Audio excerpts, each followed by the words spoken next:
ജ്യോതിഷൻ്റെ പ്രണാമം. ഇപ്പം ഞാൻ വീഡിയോ ഇപ്പം ഇവിടെ ഇരിക്കുമ്പോഴത്തേക്ക് ദുബായിലാണ്. എൻ്റെ ഓഫീസിൽ ഇരുന്നുകൊണ്ടാണ് അതിൻ്റെ വീഡിയോ ഇടുന്നത്. ഈ വീഡിയോ ഇടുമ്പം 3 ദിവസം 4 ദിവസം കണ്ടില്ലെങ്കിൽ നമ്മുടെ ചങ്കുകളൊക്കെ വിളിച്ചു തുടങ്ങും, സാറേ വീഡിയോ കാണാനില്ലല്ലോ എന്ന്. ഇപ്പം ചങ്കുകൾ ഇന്നലെ മെനിഞ്ഞാന്ന് ഭൂകമ്പം ഉണ്ടായപ്പോഴത്തേക്ക് വിളിച്ചു. അത് കഴിഞ്ഞപ്പോൾ ചങ്കുകൾ ഇന്ന് പുതിയതായിട്ട് വിളിച്ചിരിക്കുകയാണ്, അയ്യോ സാറിൻ്റെ 27ാമത്തെ പ്രവചനം നടന്നിരിക്കുന്നു. അപ്പോൾ എല്ലാ ദിവസവും നിങ്ങൾ എന്നെ കൊണ്ട് വീഡിയോ ഇട്ടേ അടങ്ങുള്ളൂ എന്ന് പറയുന്നു. പിന്നെ ഒരു വിഭാഗം പറഞ്ഞിരിക്കുന്നത് മാസഫലം കിട്ടിയില്ല, ഞങ്ങൾക്ക് മാസഫലം കിട്ടിയില്ല, ജൂലൈ മാസത്തിലുള്ള മാസഫലം കിട്ടിയില്ല. ചങ്കുകൾ ഇതുപോലെ വിളിച്ച് ഓർമ്മിപ്പിക്കും. അതാണ് ചങ്കുകളുടെ ഒരു കുഴപ്പം. എന്താണെങ്കിലും ഞങ്ങളുടെ സാറ് തിരക്കാണല്ലോ, ഞങ്ങളുടെ സാറിന് ഗമണ്ഡം തിരക്കാണ്. അതുകൊണ്ട് എല്ലാം നമ്മളെ സാറ് തന്നെ ചെയ്യും. വളരെ പഞ്ച്വാലിറ്റി ആയിട്ട് കൃത്യനിഷ്ഠയോടുകൂടി ചെയ്തു കൊടുക്കും സാറ്. അതാണ് ഏറ്റവും വലിയ ഒരു കാര്യം. നമ്മളെ ചങ്കുകൾക്ക് അറിയാം, എത്ര സമയമില്ലെങ്കിലും ചങ്കുകൾ പറയുകയാണ്. കോമൺ ആയിട്ടുള്ള കാര്യങ്ങളാണ്, അല്ല പേഴ്സണലായിട്ടുള്ള കാര്യങ്ങൾക്ക് അത് ഇനി നോക്കിയൊക്കെ എടുത്തേ പറ്റുള്ളൂ.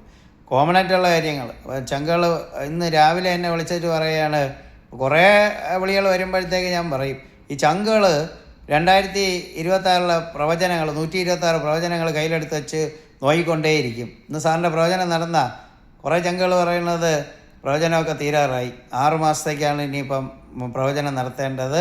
പിന്നെ അത് കഴിഞ്ഞാൽ സാറ് വീണ്ടും ഒരു 6 മാസത്തിലൊരിക്കൽ നടത്തണം. ഇന്നത്തെ കാര്യം ചങ്കുകൾ നമ്മുടെ അടുത്ത് പറഞ്ഞത് ദുഃഖകരമായിട്ടുള്ളൊരു കാര്യമാണ്. എനിക്കിഷ്ടപ്പെട്ട ഒരു നടനാണ് തമിഴ്നാട്ടിലെ ഭാഗ്യരാജ് അന്തരിച്ചു. ഇപ്പം അദ്ദേഹത്തിൻ്റെ ഇത് 27ാമത്തെ പ്രവചനം, തമിഴ്നാട്ടിലെ പ്രമുഖ നടൻ്റെ മരണം.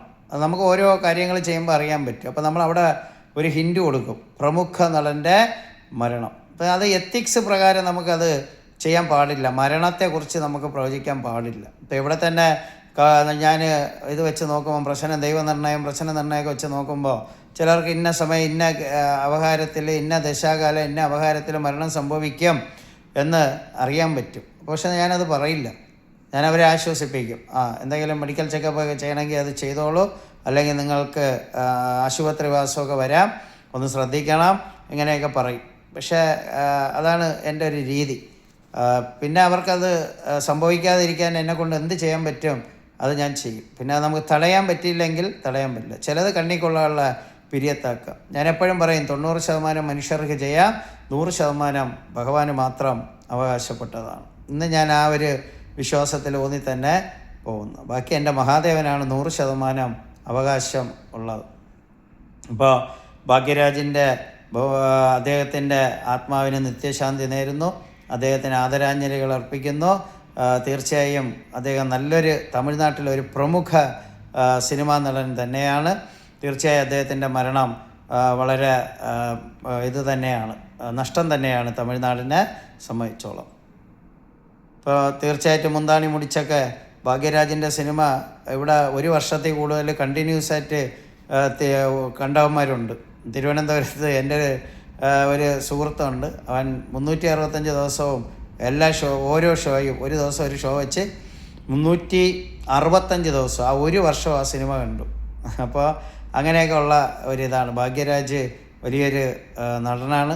അദ്ദേഹം വിവാഹം കഴിച്ചിരിക്കുന്നത് പൂർണിമ ജയറാം, അത് മലയാളിയാണ്. അപ്പോൾ ഇങ്ങനെയൊക്കെ ഒരുപാട് കാര്യങ്ങളുള്ള ഒരു വ്യക്തിയാണ് ശ്രീ ഭാഗ്യരാജ്. തീർച്ചയായിട്ടും അദ്ദേഹത്തിൻ്റെ മരണം തമിഴ്നാട്ടിലെ സിനിമാ ലോകത്തിന് വലിയ നഷ്ടം തന്നെയാണ്. ശരി, ഇപ്പം നമ്മൾ അത് അവിടെ നിൽക്കട്ടെ. അടുത്തത് അപ്പം 27ാമത്തെ പ്രവചനം എല്ലാവരും പറഞ്ഞു, ഞാനതിന് മറുപടി തന്നു.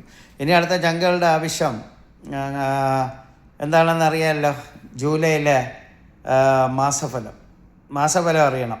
അവർക്ക് ഓരോ ഇതും ജൂലൈയിലെ മാസഫലം. അപ്പം ഞാനത് നല്ല കൊള്ളാമെന്നുള്ളത് പറയും, മോശം പ്രയാസമുള്ളത് പറയും. അത് കഴിഞ്ഞാൽ പിന്നെ ബാക്കിയുള്ളവർക്ക് സമ്മിശ്രമാണ്. അങ്ങനെ എല്ലാം പറയാനുള്ള സമയം കുറവുണ്ട്.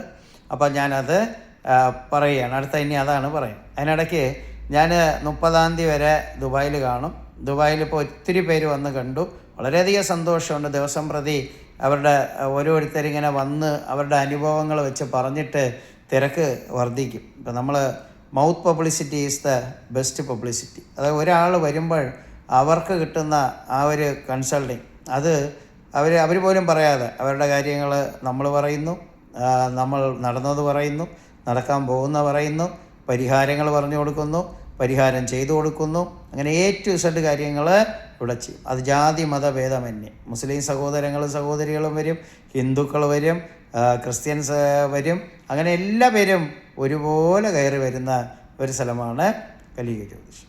അപ്പം ഇവിടെ കൺസൾട്ടിങ് എന്തായാലും ഞാൻ 31-ാം തീയതി ഇവിടെ നിന്ന് തിരിക്കും. 1-ാം തീയതി ആകുമ്പം തിരുവനന്തപുരത്ത് എത്തും. പിന്നെ ഇനി തിരുവനന്തപുരത്താണ് 5-ാം തീയതി വരെ, 7-ാം തീയതി എറണാകുളം, 9-ാം തീയതി പാലക്കാട്, 11-ാം തീയതി കോഴിക്കോട്, ജൂലൈ. അപ്പോൾ ഇവിടെ കൺസൾട്ടിങ് വേണ്ടവർ 9746560562 ഈ നമ്പറിൽ എനിക്ക് വാട്സപ്പ് അയച്ച് നിങ്ങൾക്ക് അപ്പോയിൻമെൻറ്റ് നേരത്തെ തന്നെ എടുക്കാം. അല്ലെങ്കിൽ ലാസ്റ്റ് ഞാൻ നാട്ടിൽ വന്നിട്ട് എടുക്കാൻ നിന്നാൽ ചിലപ്പോൾ അപ്പോയിൻമെൻറ്റ് ക്ലോസ് ആവും. അപ്പോൾ പിന്നെ ഓൺലൈൻ കൺസൾട്ടിങ് ലോകത്തിൻ്റെ എവിടെ ഇരുന്ന് ഏത് ഭാഗത്തിരുന്ന് ഓൺലൈൻ കൺസൾട്ടിങ് നടത്തേണ്ട വാട്സപ്പ് നമ്പരോ ഈ ഒരു വാട്സപ്പ് നമ്പരേ ഉള്ളൂ. 9746560562. ഒന്നുകൂടെ ഞാൻ പറയാം, 97 46 56 0 56 2. അപ്പോൾ ഇതാണ് വാട്സപ്പ് ഓൺലൈൻ കൺസൾട്ടിങ്ങിനുള്ള നമ്പർ. അപ്പോൾ എന്നെ വിളിച്ചാൽ കിട്ടിയില്ലെങ്കിൽ നേരെ ഈ വാട്സപ്പ് നമ്പറിൽ നിങ്ങൾ മെസ്സേജ് അയയ്ക്കുക. മെസ്സേജ് ദയവ് ചെയ്ത് നിങ്ങൾ ഇത് ഒരുപാട് വോയിസ് ക്ലിപ്പൊന്നും അയക്കരുത്. ഒരുപാട് മെസ്സേജുകൾ വരും. അപ്പോൾ രാത്രി എൻ്റെ ഉറക്കം പോലും നിയന്ത്രിക്കുന്ന അതാണ്. രാത്രി 1 മണി 2 മണി വരെയൊക്കെ ഇരുന്ന് മെസ്സേജുകൾ നോക്കി മറുപടി കൊടുക്കും. അതുകൊണ്ട് ഒരുപാട് മെസ്സേജ് അയക്കരുത്, ഞാൻ എല്ലാം കേൾക്കാൻ പറ്റില്ല.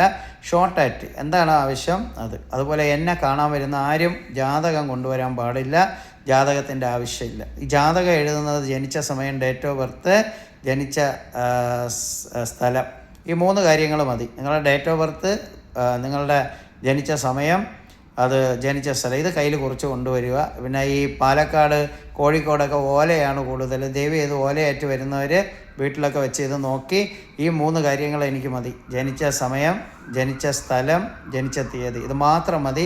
നിങ്ങൾ ആരും ജാതകവും കൊണ്ടുവരില്ല. ഒരുപാട് ജാതകങ്ങളിൽ അങ്ങോട്ടും ഇങ്ങോട്ടും ഓരോ ഗ്രഹങ്ങളെ മാറ്റിയിട്ടിരിക്കുന്നു, അങ്ങനെ കുറേ കാര്യങ്ങൾ ചെയ്തിരിക്കുന്നു. അതായത് ഇപ്പോൾ 70 ജാതകം എടുക്കണം, 70 പഞ്ചാംഗം എടുക്കണമായിരുന്നു. ഇന്നിപ്പോൾ അതിൻ്റെ ഒന്നും ആവശ്യമില്ല. ജാതകവും കാര്യങ്ങളൊക്കെ എടുക്കാൻ നമുക്ക് സോഫ്റ്റ്വെയർ ഉപയോഗിക്കാൻ പറ്റും. അത് സോഫ്റ്റ്വെയറിൽ ഉള്ളത് നോക്കി പറയാൻ പറ്റില്ല. ഗ്രഹനില നോക്കിയിട്ട് നമ്മളത് ഗണിച്ചാണ് പറയുന്നത്. അത് ആ ഫോമിൽ രേഖപ്പെടുത്തിയിട്ട് നിങ്ങളുടെ മുമ്പ് വെച്ച് തന്നെ അത് ഗണിച്ചാണ് ഇവിടെ പറയുന്നത്.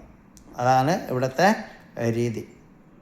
അപ്പോൾ ദയവ് ചെയ്ത് നിങ്ങളാരും ഓലയായിട്ടുള്ളവർ അത് ഈ പറഞ്ഞ 3 കാര്യങ്ങൾ എഴുതണം. അതുപോലെ വാട്സപ്പിൽ ഓൺലൈൻ നോക്കുന്നവരും ദയവ് ചെയ്ത് നിങ്ങൾ വാട്സപ്പിൽ നിങ്ങളുടെ ജാതകമോ അങ്ങനെയുള്ള ഒന്നും തന്നെ എഴുതി അയക്കാൻ പാടില്ല. എനിക്ക് നിങ്ങളുടെ ജനിച്ച സമയം, ഡേറ്റ് ഓഫ് ബർത്ത്, ജനിച്ച സ്ഥലം, ഇത് മാത്രമേ ആവശ്യമുള്ളൂ. എന്നെ നേരിട്ട് കാണാൻ വരുന്നവർക്കും അങ്ങനെയാണ്. അല്ല ഇതൊന്നും നിങ്ങളതിലില്ലെങ്കിൽ നേരിട്ട് വരുന്നവരാണെങ്കിൽ അവരുടെ മുഖത്തിൻ്റെ ഒരു ഫോട്ടോയോ വലതു കൈയുടെ ഹസ്തരേഖ ഉണ്ടെങ്കിൽ അത് നമുക്ക് വെച്ച് നോക്കാൻ സാധിക്കും.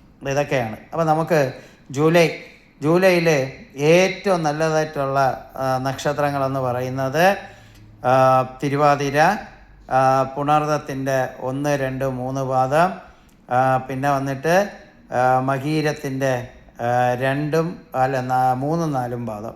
അപ്പോൾ ഇവർക്ക് വളരെ നല്ലതായിട്ടാണ് കാണുന്നത്.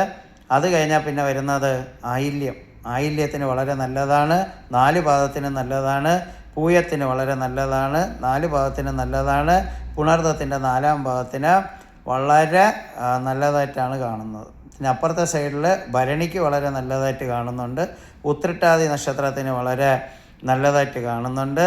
പിന്നെ ഈ മാസഫലമാണ് പറയുന്നത്. ഞാൻ ഇടയ്ക്ക് 3 മാസം അവർക്ക് പ്രോബ്ലം അങ്ങനെയൊക്കെ പറയുമ്പോൾ അത് വേറെയാണ്. ജ്യോതിഷത്തിലെ എല്ലാ കാര്യങ്ങളും പ്രത്യേകം പറഞ്ഞിട്ടുണ്ട്. അപ്പോൾ ചിലപ്പോൾ ഇതിൽ 15 ദിവസം ഇവർക്ക് നല്ലതായിരിക്കും, 15 ദിവസം സമ്മിശ്രമായിരിക്കും. ചിലർക്ക് അവസാനത്തെ 15 ദിവസം നല്ലതായിരിക്കാം, മാസത്തിൻ്റെ അവസാന 15 ദിവസം നല്ലതായിരിക്കാം, ആദ്യത്തെ 15 ദിവസം കുറച്ച് ഇതായിരിക്കും. അത് ഇതൊരു കാൽക്കുലേഷൻ വെച്ചിട്ടാണ് പറയുന്നത്.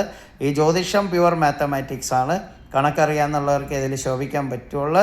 പിന്നെ ഈശ്വരാധീനം, ഓറയുള്ളവരായിരിക്കണം, ഉപാസനാമൂർത്തി ഉള്ളവരായിരിക്കണം. അങ്ങനെ ചുമ്മാ വന്നിരുന്ന് എന്തെങ്കിലും പറയാൻ പറ്റത്തില്ല. പിന്നെ ഇതിനകത്ത് കുറച്ച് നല്ലതായിട്ടുള്ള ഇതെന്ന് പറയുന്നത് കാർത്തിക നക്ഷത്രത്തിന് കൊള്ളാം. പിന്നെ ഭരണി നക്ഷത്രത്തിന് നല്ലൊരു ഇതായിട്ടാണ് വരുന്നത്. പിന്നെ വരുന്നത് അത്തം നക്ഷത്രത്തിന് കുഴപ്പമില്ലാതെ വരുന്നുണ്ട്. പിന്നെ വന്നിട്ട് മൂല നക്ഷത്രത്തിന് കുഴപ്പമില്ല. അപ്പോൾ ഇത്രയും നക്ഷത്രക്കാർക്ക് വലിയ കുഴപ്പമില്ല, ഇവർക്ക് നല്ലത് തന്നെയാണ്. ഇവരെ സംബന്ധിച്ചോളം ഈ ജൂലൈ മാസം വളരെ നല്ലതായിട്ടാണ് കാണുന്നത്. അപ്പോൾ ഇനി ഏറ്റവും കൂടുതൽ ശ്രദ്ധിക്കേണ്ട നക്ഷത്രങ്ങളെക്കുറിച്ച് ഞാൻ പറയാം. ഉത്രാട നക്ഷത്രം വളരെയധികം ശ്രദ്ധിക്കണം. തിരുവോണ നക്ഷത്രം വളരെയധികം ശ്രദ്ധിക്കണം. അവിട്ട നക്ഷത്രം വളരെയധികം ശ്രദ്ധിക്കണം. പിന്നെ വന്നിട്ട് പൂരാട നക്ഷത്രം ശ്രദ്ധിക്കണം. പിന്നെ വന്നിട്ട് നമ്മുടെ ഉത്തരം നക്ഷത്രം വളരെയധികം ശ്രദ്ധിക്കണം. അത് കഴിഞ്ഞാൽ വരുന്നതെന്ന് പറഞ്ഞു കഴിഞ്ഞാൽ മഹം നക്ഷത്രം വളരെയധികം ശ്രദ്ധിക്കണം. അപ്പോൾ ഇത്രയും കാര്യങ്ങളാണ് ഈ മാസഫലത്തിൽ ഈ ജൂലൈയിൽ ശ്രദ്ധിക്കേണ്ടത്. അതിനാണ് ഞാൻ ഓരോ മാസത്തിൻ്റെ കാര്യം പറയുന്നത്. ഈ മാസത്തിൽ ഇവർ വളരെയധികം ശ്രദ്ധിക്കണം. ഇവരെ ധനം നഷ്ടപ്പെടാതിരിക്കണം. പോരാത്തതുകൊണ്ട് ഇവരെ പറ്റിച്ചുകൊണ്ട് പല ആൾക്കാർക്ക് പല രീതിയിലാണ് വരുന്നത്. അപ്പോൾ ഇവർ എല്ലാം ഒന്ന് ഇതായിരിക്കണം, ശ്രദ്ധിക്കണം. ബാക്കിയുള്ള നക്ഷത്രക്കാർക്കൊക്കെ സമ്മിശ്രമായിട്ടാണ് കാണുന്നത്. ഇതാണ് ജൂലൈ മാസത്തിലെ മാസഫലം. അപ്പോൾ നിങ്ങൾക്കെല്ലാ പേർക്കും ദിവസം പ്രതി എൻ്റെ പ്രവചനം നടന്നുകൊണ്ടിരിക്കുകയാണ്. അതാണ് കലിയ ജ്യോതിഷൻ എന്ന് പറയുന്നത്. കഴിഞ്ഞ എല്ലാം 98%. ഇപ്പോൾ ഭൂകമ്പത്തിൻ്റെതാണെങ്കിൽ ഈ 2026 ഭൂകമ്പങ്ങളെ ഭയക്കണം എന്ന് പറയും. എന്നിട്ട് നമ്മളെ എല്ലാ ലോകത്ത് എവിടെ സംഭവിച്ചാലും നമുക്ക് പ്രയാസമാണ്. പക്ഷേ നമ്മുടെ മാതൃരാജ്യത്ത് പ്രയാസങ്ങളൊന്നും സംഭവിക്കാതിരിക്കട്ടെ എന്ന് ഓരോ ഭാരതീയനും ഓരോ മലയാളിയും പ്രാർത്ഥിക്കണം. നിങ്ങൾക്കെല്ലാവർക്കും കലിക ജ്യോതിഷൻ്റെ നന്ദി, നമസ്കാരം, പ്രണാമം. സുബ്ഹാനല്ലാഹ്, അൽഹംദുലില്ലാഹ്, അല്ലാഹു അക്ബർ. പിതാവിൻ്റെയും പുത്രൻ്റെയും പരിശുദ്ധാത്മാവിൻ്റെയും നാമത്തിൽ ആമേൻ. ബ്രഹ്മ വിഷ്ണു മഹേശ്വരർ ആദിപരാശക്തിയായ നമഃ. ലോക സമസ്ത സുഖിനോ ഭവന്തു. ലോകത്തിലെ സകല ജീവജാലങ്ങളും സുഖത്തോടെ, സന്തോഷത്തോടെ, സൗഭാഗ്യത്തോടെയും ജീവിക്കട്ടെ എൻ്റെ പൊന്നിൻ മഹാദേവ.